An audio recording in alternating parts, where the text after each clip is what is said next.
케트족. 그들은 시베리아에 사는 토착민으로 그 지역에서 가장 작은 민족 중 하나입니다. 그들의 외모나 언어, 그리고 전통적인 반유목 생활의 방식은 북미 원주민 부족과들의 연관성에 대한 의혹과 함께 그 기원을 알 수 없어 학자들을 당황스럽게 했습니다. 게다가 이들 케트족의 민속 전설에서는 그들의 조상이 우주에서 왔다는 이야기도 있습니다. 이처럼 겉보기에 도무지 알 수 없는 케트족 사람들의 진정한 기원은 무엇일까요? 케트라는 단어는 person 또는 man을 의미하는 것으로 번역될 수 있으며 이 특별한 시베리아 민족의 현대적인 이름이기도 합니다. 따라서 그들은 하나의 생물로서 그리고 생각을 하는 존재로서의 사람을 의미하고 있습니다. 그러나 그 이전에는 튀르커어로 낯선 사람을 의미하는 예이니시아 스작으로 알려졌었는데 이는 그들이 살았던 지역을 반영한 것입니다. 케트족은 원래 시베리아의 러시아 연방 지역에 현재 예이니시강의 중하류 유역에 정착하여 살고 있었던 것입니다. 유전적인 증거는 예니시아와 샤모예드어를 사용하는 사람들이 북부 알타이어와 유전적으로 유사하다는 것을 보여주었습니다. 케트족은 원래 시베리아 중부와 남부에 살았던 것으로 여겨지는 고대 유목민의 현존하는 유일한 생존자로 생각됩니다. 1960년대 이 유족은 그들과 유사하지만 별개의 그룹으로 구별되었습니다. 오늘날 케트족은 남부 시베리아의 케트족 원주민의 문화적 방식을 일부 채택한 예인니시 따이가의 어부와 사냥꾼 부족의 후손입니다. 그들은 전통적으로 다람쥐, 여우, 사슴, 토끼, 곰과 같은 동물을 사냥하여 모피를 러시아 상인들과 거래하면서 유목 생활을 했습니다. 그들은 나무와 자작나무 껍질, 그리고 가죽으로 텐트를 지었고 순록과 물고기를 키웠습니다. 그리고 이러한 활동 중 많은 부분이 오늘날까지도 그들의 삶으로 남아 있습니다. 이러한 케트족은 과거 17세기에 러시아에 의해서 강제로 통합되었습니다. 당시 저항하려는 그들의 노력은 러시아인들이 그들의 저항을 무너뜨리기 위해 그들을 다른 곳으로 추방했기 때문에 그만 저항에 실패하고 말았습니다. 이것은 엄격하게 조직된 가부장적 사회체계를 무너뜨리고 그들의 생활 방식을 붕괴시키고 말았습니다.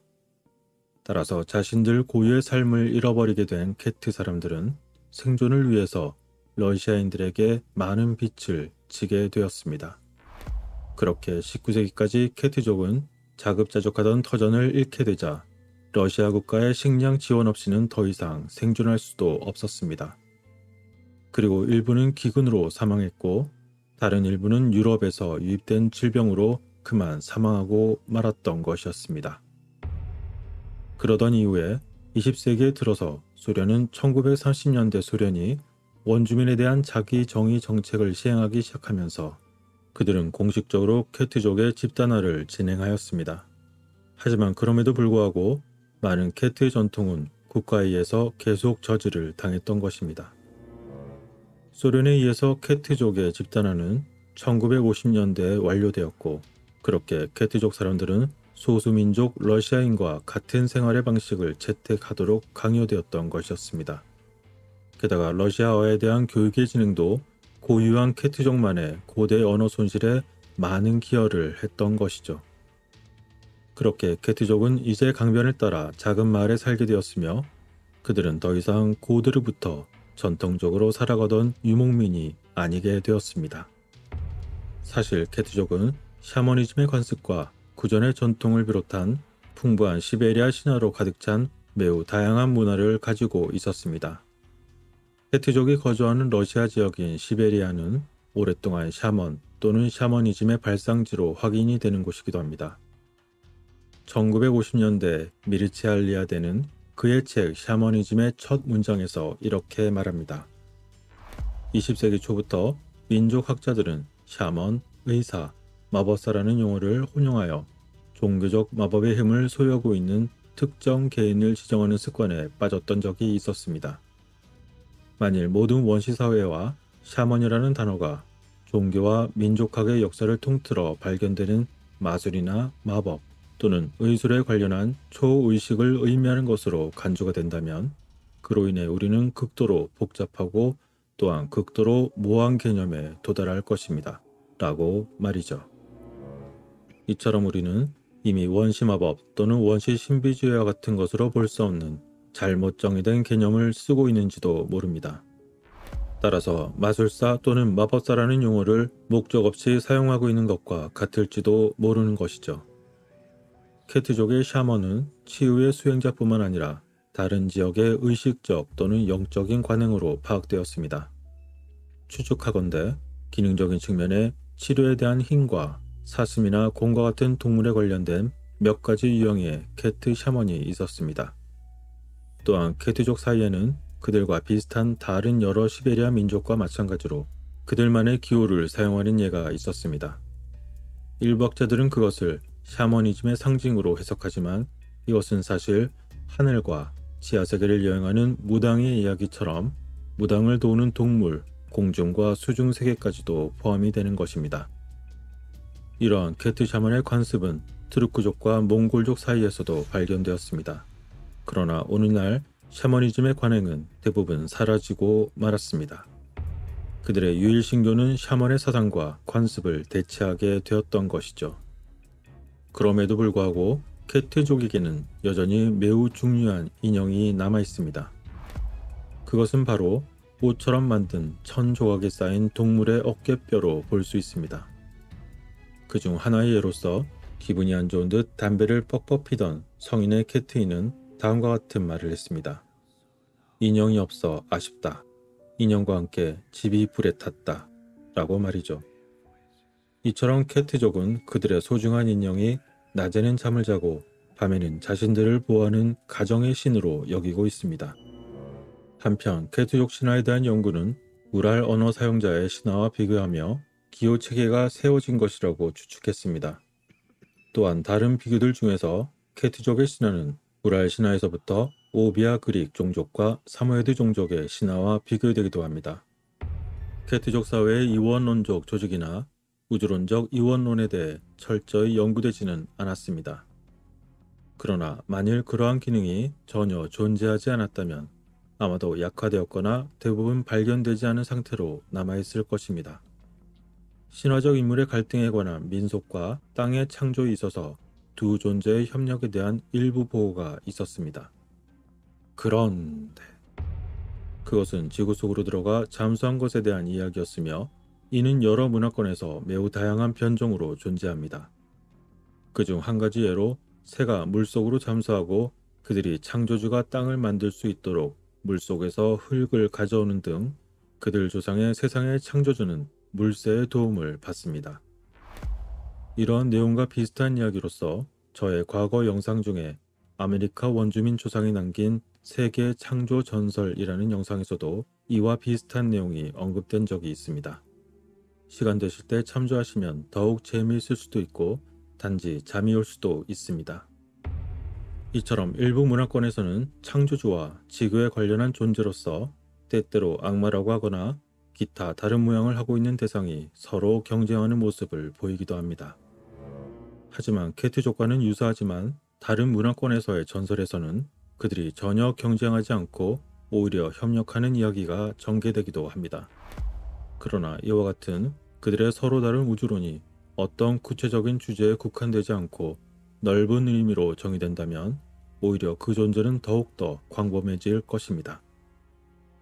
그들 전설의 주인공들은 일부 우라러를 사용하는 사람들 사이에서만 존재하는 것이 아니라 사람들이 거주하는 모든 대륙의 예에서 존재하기 때문입니다.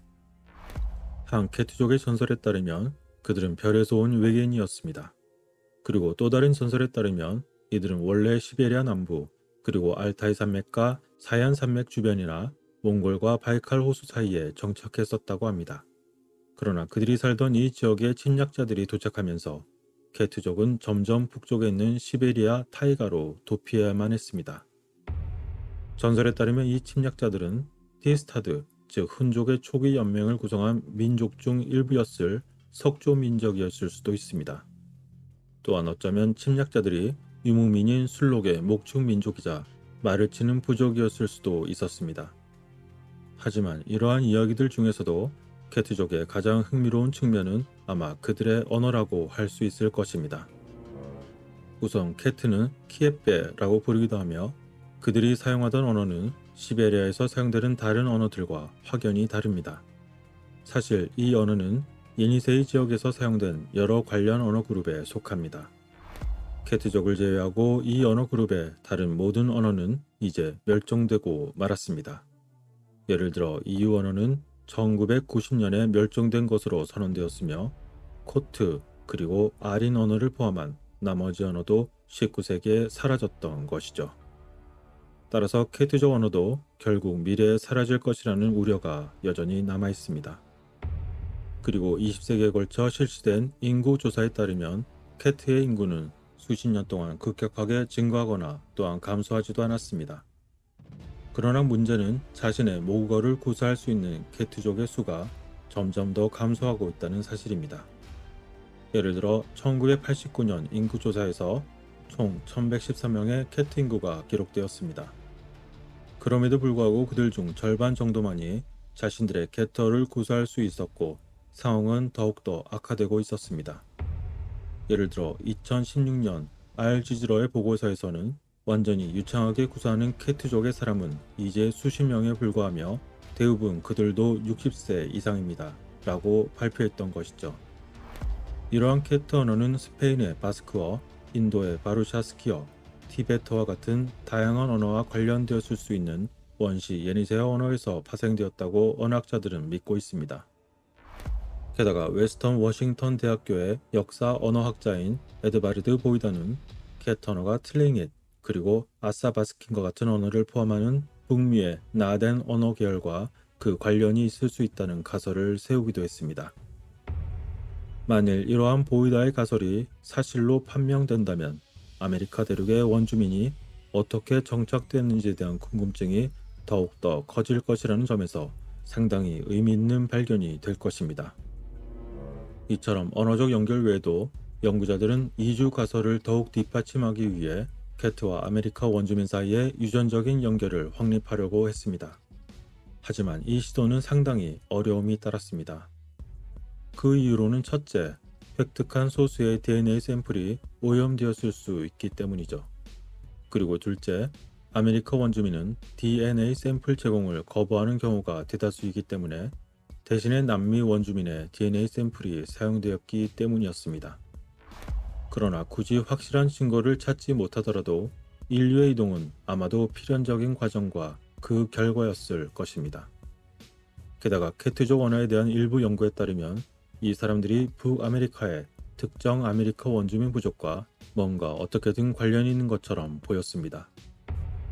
따라서 이러한 연구는 특정 아메리카 원주민 부족이 수천 년 전에 시베리아에서 이주했다는 이론으로 이어지기도 했습니다.